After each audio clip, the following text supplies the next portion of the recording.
अस्सलाम वालेकुम नाज़रीन, हेडक्वार्टर फाकत livestock. I am your host and today with us is Mohammad Danish Azad Rajput. नाज़रीन, आज डेयरी फार्मिंग की पहली वीडियो है। डेयरी फार्मिंग के बारे में पार्ट्स आते रहेंगे नेक्स्ट से नेक्स्ट, और डेयरी फार्मिंग की जो एक एक चीज है ना, वो सब कुछ इन पार्ट्स 1 बाय 1 वीडियोस आएंगी, सब में क्लियर कर देंगी। और आज कौन से सवाल है? 2 सवाल हैं जी सर। बताएं कि सबसे पहले आप ये बताएं कि dairy farming first of all बनाना क्यों चाहिए, इसकी वैल्यू क्या है? क्या हम दूसरे फार्म ने बछड़ा फार्मिंग, क्या काफ फार्मिंग, ये क्यों नहीं कर सकते? क्यों हम डेयरी फार्मिंग की तरफ जाएं? ये पहला सवाल है। और नेक्स्ट है कि इसके लिए जगह वगैरह कैसी होनी चाहिए, माहौल, मौसम, और वो जगह किस पॉइंट पे होनी चाहिए, इसके लिहाज से आपने कुछ वजाहत करनी है जी। बेशक। समय देखें कि जो डेयरी फार्मिंग है वो क्यों बनाना चाहिए, या कैटल फार्मिंग है, बिग फार्मिंग आप कर सकते हैं जी।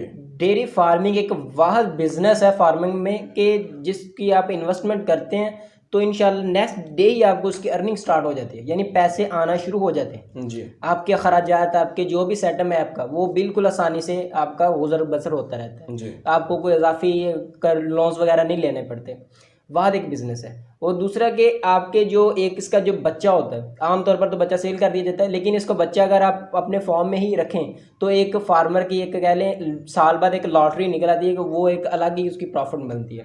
यानी वो अगर उसके अखराजात कुछ नहीं होते, वो जानवर का दूध पीकर, हल्का सा दूध पीकर ही वो जवान होता है, जिसको अगर साल बाद सेल भी करें तकरीबन वो लाख से बिल्कुल मुनासिब रेट में सेल हो जाएगा। ये साथ ही वो पल जाता है, हमें कौन साथ में जोर लगाना पड़ता है, इजाफी खर्चा नहीं आता, लेकिन वो आपका एक कैटल फार्म भी साथ में ये एक जुड़ जाता है, डेयरी फार्म के साथ ही कैटल फार्म जुड़ जाता है। ओके, इसके अलावा सर बार बार जानवर को सेल नहीं करना पड़ता। जानवर हैं, दूध निकालो और वो सिर्फ वही सेल ये सबसे बड़ा ये भी फायदा है कि आपको हर हफ्ते मंडी में नहीं जाना पड़ता, या कभी जानवर ले आए कभी बेच आए। जब जानवर आप तब्दील करते हैं ना, तो आपके फार्म में अक्सर बीमारियां शिकार हो जाते हैं। यानी कोई बीमार जानवर आपके फार्म में आ गया तो आपका सारा फार्मर ही टेंशन में आ गया, पूरा फार्म ही। तो ये सबसे बड़ा फायदा है कि आपको दोबारा कभी लेने पड़े कभी देने पड़े, ये इशू नहीं बनता। दूसरे फार्म में ज्यादातर बीमारियों का इशू रहता है, यहाँ तो उन्हें ध्यान बहुत रखना पड़ता है, तो इसमें रखना पड़ता है डेयरी फार्मिंग। लेकिन फार्म के अंदर रोजाना नया जानवर अंदर लेकर आएंगे, बीमारियों ने आना ही है उसके साथ में।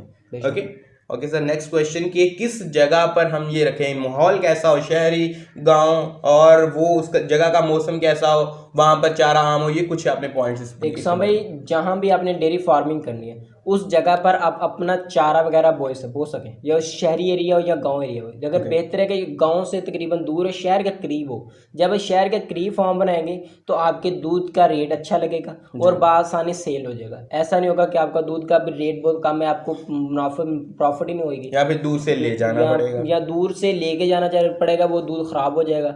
ऐसे कई इशू बन जाते हैं। अगर शहर के करीब हो और वहां पर आपको चारा अवेलेबल हो, यानी चारा आप अपना खुद काश्त कर परचेज करके ना लाए, अपना खुद काश्त करेंगे, फिर आपके खर्चात पूरे होंगे। अगर आप चाहेंगे कि मैं टॉल वगैरह से परचेज करके जानवरों को इस्तेमाल करूंगा, फिर आपके खर्चात कभी पूरे नहीं हो सकते, आप एक ना एक दिन फेल हो जाएंगे, वो आप मुश्किल में आ जाएगा। कुछ लोग कहते हैं कि साइलेज बना लेंगे, जरूरत क्या है?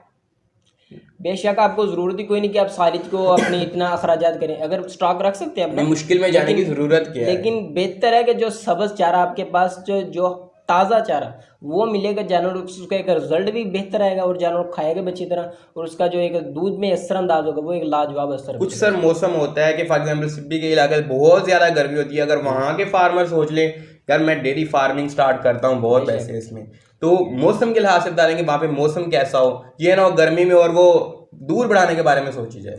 ऐसा समझ देखें, अगर जानवर का जो आपके एरिया का टेम्परेचर 40-45 से अबव है जी, तो वहाँ पर आपका दूध भरने का ख्याल है, वो तो बिल्कुल कह लें गलत है, या मनफी पे वो वहाँ आप दूध की प्रोडक्शन नहीं ले सकते, उतनी नहीं ले सकते। अभी आपका जानवर की कह लें एक कैपेसिटी है वो 10 लीटर है दूध देने की, जिस मौसम में टेम्परेचर 45 से अबव है तो उसकी कैपेसिटी वो 50% पे आ जाएगी, 5-6 kg पे आ जाएगी। और उसने खाना कम नहीं करना, खाना भी कम करना, उस पर जो अखराजात स्टाफ के, जो रहायश के, वो अखराजात उतने ही आएंगे, लेकिन आपके दूध के अखराजात कम हो जाएंगे, या दूध की प्रॉफिट कम हो जाएगी।